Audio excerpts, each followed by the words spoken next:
భూలోకంలో అన్నిటికంటే చాలా గొప్పదండో. ఎవడన్నా అన్నం అడిగితే మాత్రం మీరు ఎప్పుడు కాదనకండి. ఇంత అన్నం అడిగారా, మనం తినకపోయినా పెట్టేయండి పర్వాలేదు.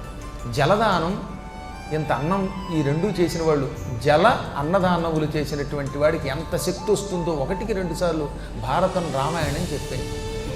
మరీ దరిద్ర స్థితిలో ఉంటే చెప్పలేం, కానీ ఒక మాదిరి స్థితి ఉండి ఇంత అన్నం పెట్టగలిగితే ఎవరైనా అన్నం అడిగితే మాత్రం తిట్టకండి. అది మహాపాపాల్లో కల గొప్ప పాపట. అన్నం పెడుతున్నప్పుడు ఎంత ఖర్చు అయిపోతుంది, నేను ఎంత పెడుతున్నానని విసుక్కోకండి. అది మిమ్మల్ని ఎంత రక్షిస్తుందో నాకు తెలుసు చెబుతున్నాను నేను. ఎప్పుడో తెలుసో తెలియకో ఇంత అన్నం పెడితేనే విదేశాలలో సమయానికి ఆ అన్నదానం నన్ను రక్షించి ఎన్నో పర్యాయాలు నాకు అన్నం పెట్టింది. కాబట్టి అంటే ఆత్మస్థుతి అవుతుంది కనుక అలాంటివి చెప్పకూడదు. కానీ అన్నదానము చేసిన వాడికి మాత్రం ఈ లోకంలో కూడా వేళకు అన్నం దొరుకుతుంది. శరీరం విడిచిపెట్టాక తప్పక వాడు శాశ్వతమైన దివ్యలోకాలకి వెళ్ళి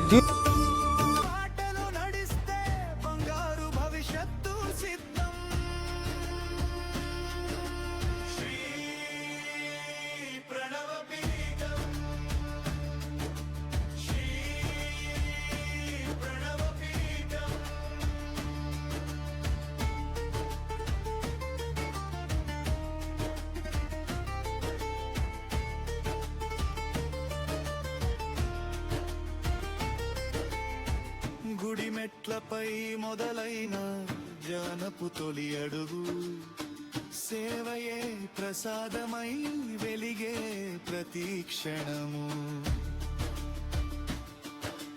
చిన్న చేతు